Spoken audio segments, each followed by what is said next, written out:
Olá, pessoal, bom dia. Vamos a mais uma aula, né, dessa semana. Nós vamos trabalhar com o continente africano. Então, nós vamos iniciar o nosso trabalho no continente africano.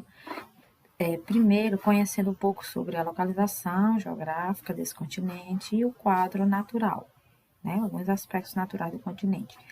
E aí, nas aulas posteriores, nós daremos continuidade ao trabalho com outros aspectos também do continente africano. Então, aqui nós temos a localização geográfica do continente africano. Como vocês podem ver aqui no mapa, essa parte que está pintada de verde é o continente africano, né? É um dos 6 continentes do mundo, que a gente já conhece que o mundo tem 6 continentes. Ele é o terceiro maior em termos de extensão territorial e aproximadamente seu território ocupa cerca de 20% das terras emersas, né, do planeta.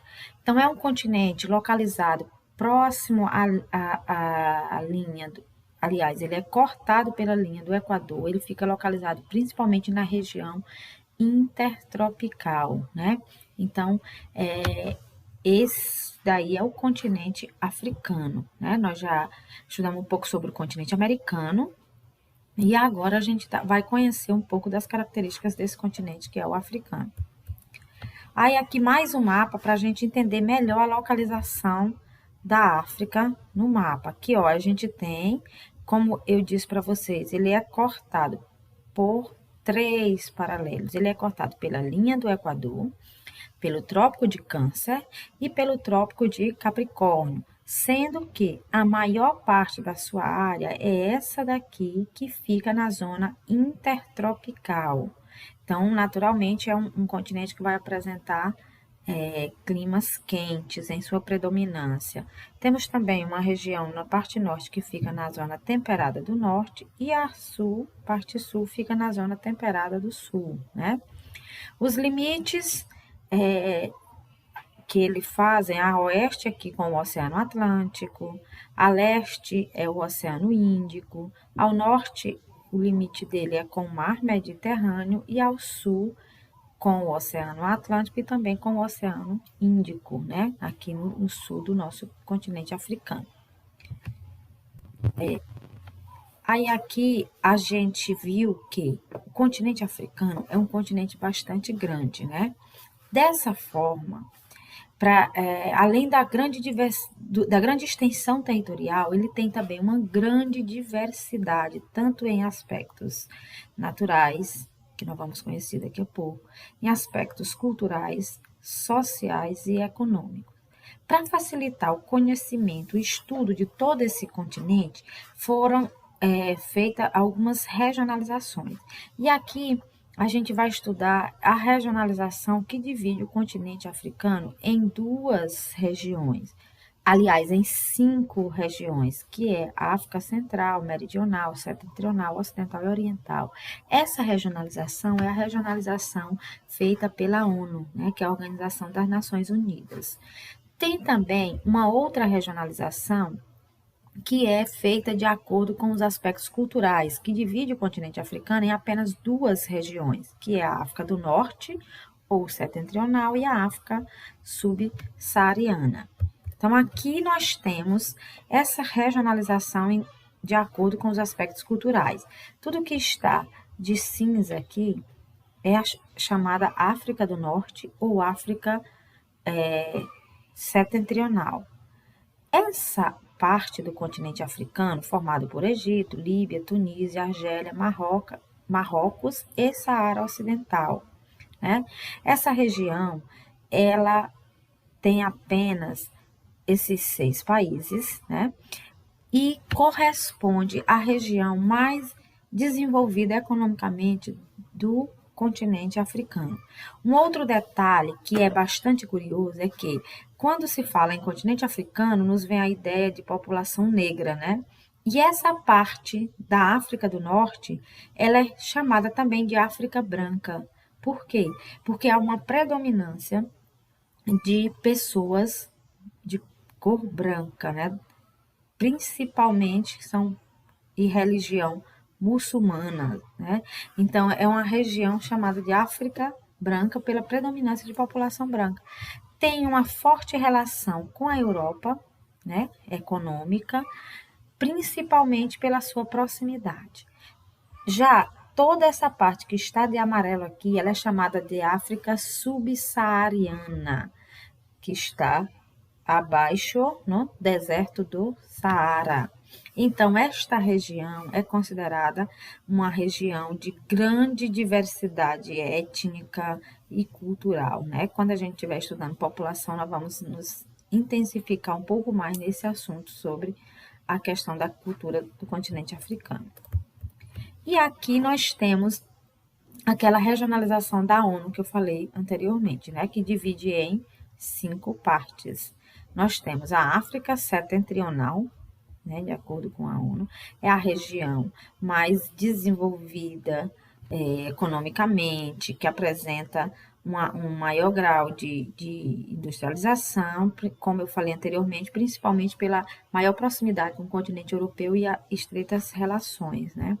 Aí nós temos a África Ocidental, onde a maioria dos países são predominantemente agrícola. Temos a África Central, que é essa região aqui onde predomina principalmente o clima tropical, né? Porque é a região mais próxima da linha do Equador. Temos a África Oriental, né? Em algumas regionalizações, isso aqui é chamado inclusive de chifre da África, né? É considerado uma das regiões do continente africano de baixo desenvolvimento econômico, com graves problemas sociais, né? E a gente vai conhecer mais um pouco sobre isso aí. E temos a África Meridional, né, que é onde fica o país África do Sul. Então, gente, é bom que vocês entendam. A gente está falando de continente africano. O continente africano é um dos 6 continentes da Terra que possui 53 países. Dentre esses países, existe um país chamado de República Democrática de África do Sul. Só que muitas pessoas acabam confundindo. Quando a gente fala de África, já entende que é o país África do Sul. Não, República Democrática da África do Sul é um país que, assim como os outros 52, que compõe o continente africano. Mas aqui em nosso estudo, nós estamos trabalhando com todo o continente. Então, não vamos mais confundir África, continente, com país África do Sul, né? O país África do Sul é um dos países que vem apresentando uma melhoria no seu desenvolvimento econômico e industrial dentro do continente africano. Ele se destaca dentro do continente africano por ter uma economia um pouco mais desenvolvida. Inclusive faz parte dos BRICS, né? Junto com o Brasil, a Rússia, a Índia e a China. Aqui nós temos a classificação climática do continente africano. Como eu falei para vocês, se nós temos uma grande extensão territorial, principalmente no sentido norte e sul, nós temos também uma grande diversidade de clima, né? E aí vocês percebem aqui, ó, nós temos o clima equatorial, que fica na região próxima à linha do Equador. Depois nós temos o clima tropical, né, e com todas as suas variações, onde a gente tem o tropical semiárido nas bordas aqui do deserto. Temos o clima desértico, né, ó. Outra coisa que é bom a gente lembrar do continente africano. Nesse continente encontra-se os 2 maiores desertos do mundo, que é o deserto do Saara, aqui localizado aqui no norte da África, e temos o deserto do Kalahari, que fica mais ao sul, né? Então, os 2 maiores desertos do mundo estão localizados nessa região. Temos o clima mediterrâneo, né, que fica aqui próximo ao mar Mediterrâneo, mais na região norte, e temos a presença do clima temperado também nessa região, mais ao sul do continente africano.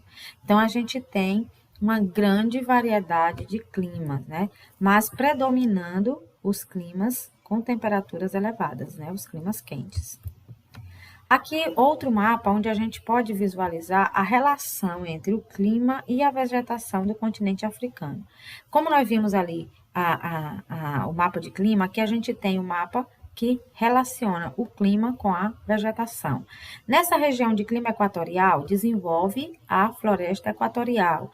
Na região de clima tropical desenvolve principalmente nessa região central a savana africana.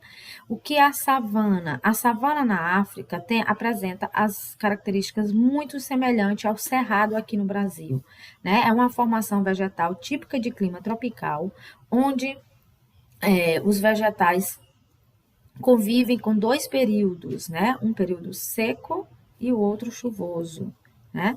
Então, são vegetais de galhos retorcidos, árvores longe uma das outras e predominando na parte baixa as gramíneas e a vegetação de pequeno porte. Temos também a floresta tropical, onde predomina o clima equatorial úmido, né? Nessas regiões aqui. Aí tem, no semiárido, a gente tem as estepes, né? Nessa região do clima semiárido. Na região desértica, tem a presença, aqui o outro deserto, temos a presença da vegetação xerófita, né, que são os cactos, né, faz parte do grupo das cactáceas, que são vegetais adaptados a viver em clima quente e seco. E ao norte, nós temos a presença do mar Mediterrâneo, né, do clima mediterrâneo, e a vegetação, que é a vegetação mediterrânea, né, já fica nessa região norte do continente. Então, vocês podem perceber que aqui a gente tem também uma grande variedade climática, né? Mas, volto a repetir, como a gente tem um continente com predominância de climas quentes, predomina as formações vegetais típicas desses tipos climáticos. Aqui a gente tem um pouco sobre o relevo, né? O relevo africano, ele se divide principalmente em duas áreas, né? Dois tipos, né? Que são os predominantes, que é a questão dos planaltos, né? E também algumas áreas de planície. Apesar de existir tipo uma cadeia montanhosa, umas áreas mais elevadas, mas há o predomínio principalmente dos planaltos e das planícies. Então, aqui onde você vê de laranjinha, né? São os planaltos, região de área de planalto, e a parte verde, né, mais próxima ao litoral, que é as áreas de planícies. Essas áreas de planície está mais especificamente ligada à região de litorânea, né, a região do litoral, são as planícies costeiras. E principalmente nas regiões centrais se desenvolve os planaltos. Então, a gente já sabe o conceito, né? O planalto são aquelas regiões um pouco mais elevadas, onde tem o predomínio da erosão, né? O desgaste. Já as planícies são áreas mais planas, mais baixas, e onde predomina a sedimentação, ou seja, o acúmulo de sedimento. E aqui nós temos um pouco sobre a hidrografia. Embora a gente tenha visto que o continente africano ele tem a presença dos dois maiores desertos do mundo, ele também apresenta uma rede hidrográfica bastante rica. E os rios dessa região eles são muito importantes, né, como fonte de água doce para a população. Então, as regiões norte e sul são deserto, como eu já falei, né? Aí os rios que existem são rios que são bem volumosos, né? Passando principalmente nas regiões tropicais e equatoriais, e eles são extremamente importantes principalmente para o abastecimento da população, né? Então, assim, como a gente falou que o relevo é predominantemente planalto, eles têm um grande potencial para a produção de energia hidrelétrica. Aí aqui a gente tem os principais rios, né? Apesar de existirem outros, os principais rios ou bacias hidrográficas do continente africano são a bacia do Nilo, a bacia do Congo e do Níger. Mas existem também outros. Então aqui, ó, o Nilo, gente, é um dos rios mais importantes do continente africano. Por quê, professor? Porque é um rio que corta o deserto do Saara. É o segundo maior rio do mundo, né? Que perde para o rio Amazonas, para a bacia do Amazonas. Mas esse rio uma fonte de água doce para a população do deserto do Saara, para a população do Saara. Então, a gente até se pergunta, por que aqui no meio do deserto tem um rio perene, né, com água o ano inteiro? Porque é um rio que nasce nas regiões úmidas das florestas equatoriais, aqui mais embaixo, e a nascente do rio ela é alimentada por uma região mais chuvosa. Então, por isso ele é considerado, inclusive, um rio sagrado, né? Pela questão religiosa, é considerado como um rio sagrado, porque desde as primeiras civilizações que começaram a se instalar nas proximidades do rio Nilo, durante a cheia do rio, ele alaga uma grande região e quando essa água baixa, a população cultiva, fazem cultivo agrícola nessas áreas. Então, ele deixa um lodo que é um fertilizante natural. Então, por isso o rio Nilo é considerado um dos rios sagrados e extremamente importante para o continente africano. Assim como é importante também o Nilo, o Níger, o rio Congo, aí temos mais o rio Zambeze, né? E outros rios que são de importância secundária para o continente. Então, aí vocês poderão conhecer a localização geográfica do continente africano e um pouco sobre as características naturais do continente. E, após assistir a aula, não esqueçam de fazer a atividade e enviar para o Classroom ou para o WhatsApp do professor, tá bom, minha gente? Não deixem de enviar, a gente já está caminhando para chegar no final do ano letivo e a gente precisa dessas atividades para poder avaliar vocês, tá certo? Então, tchau, tchau e até a próxima semana.